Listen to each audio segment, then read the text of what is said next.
All right, let's talk about something huge. Artificial intelligence is poised to completely transform mental health care. I mean, it's offering these incredible new ways to diagnose and treat our well-being. But, and this is a big but, this promise comes with some serious peril. So we're going to dive into this really complex new world, and we're basing all of this on a fascinating academic review.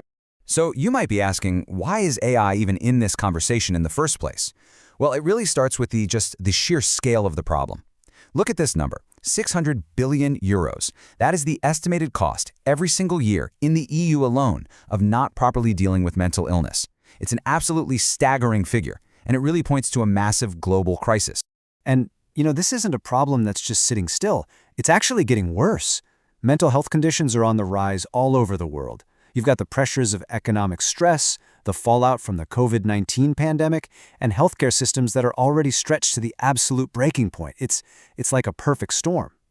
And this is the gap that technology, and specifically AI, is trying to step into.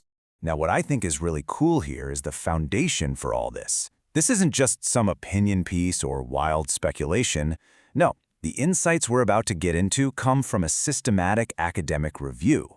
And what that means is researchers literally sifted through more than 7,500 studies to boil it all down to what we actually know. So this is a super rigorous, evidence-based look at what's happening on the frontier of mental health. Okay, so that brings us to our first big question. Maybe the big question. Can AI really be, a new kind of therapist? Let's explore what this new frontier of digital mental health care actually looks and feels like. First things first, let's get on the same page about what digital transformation even means here. Because it's not just about taking old paper forms and scanning them onto a computer. No way. We're talking about fundamentally redesigning how care is delivered.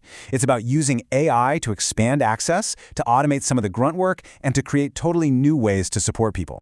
And wow, the applications are just incredibly diverse. I mean, we're seeing AI helping out with diagnostics, like analyzing someone's speech for the early signs of depression. Then you've got digital therapeutics, basically chatbots that can deliver real therapy.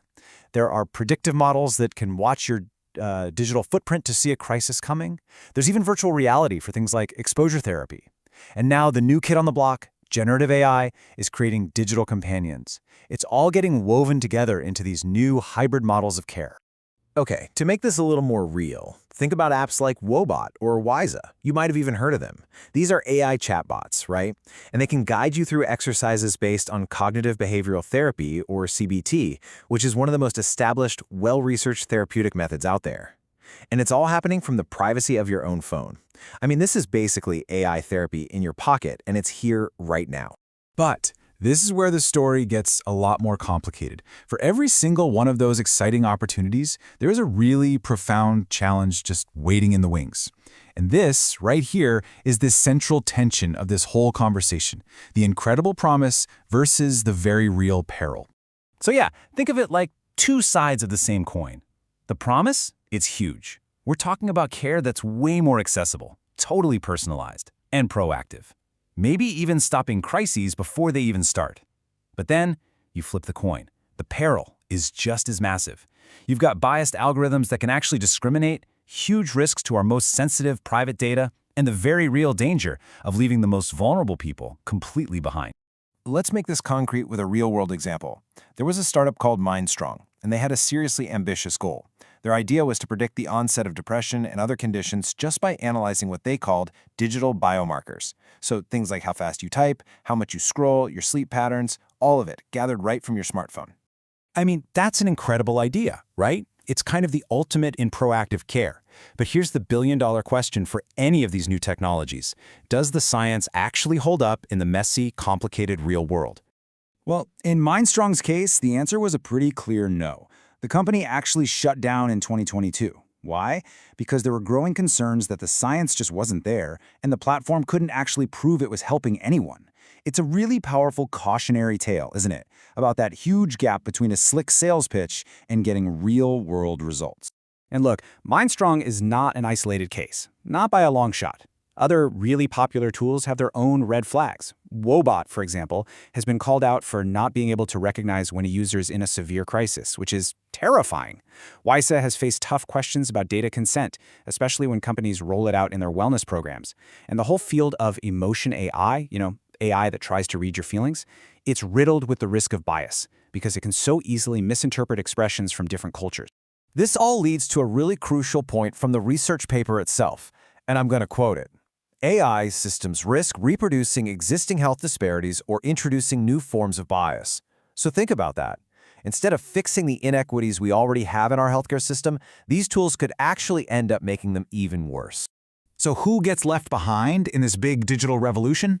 Well, it's pretty much always the most vulnerable people. We're talking about low-income folks who can't afford the latest smartphone, older adults who just aren't comfortable with the tech, people in remote areas without good internet, refugees, anyone with low digital literacy. This digital divide is a huge, huge barrier to making this whole thing fair. Okay, I know. After all those warnings, things might be feeling a little grim. But the story doesn't end there, I promise.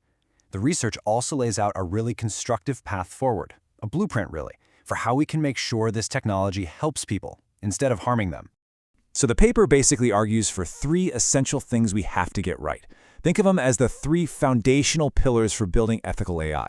They are, number 1, values-based design, number 2, robust oversight, and number 3, education and literacy for everyone. All right, let's break those down. First up, values-based design. What does that mean? It means we have to stop letting tech companies build these tools in a bubble. Instead, we need to actively bring patients, clinicians, caregivers, and especially people from marginalized groups into the design process right from day one. That is the only way you're going to build tools that people can actually trust and that are actually helpful. Second, we need robust oversight. Look, we can't just take a company's word for it when they say their tool is safe and effective. That's not good enough. We need independent evaluations.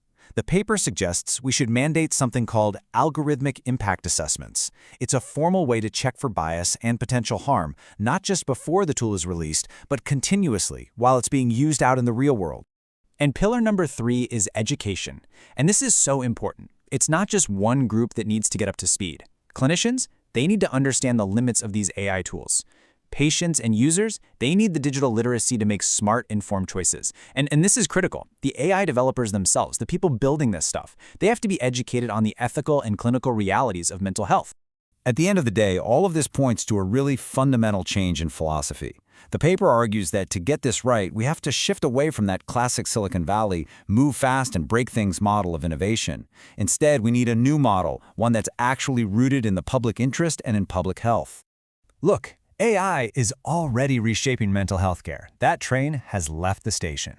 The technology itself, it's neutral. It's just a tool. The real question is for us. Will we choose to build this future with intention, with care, and with wisdom? That answer, well, it's still being written.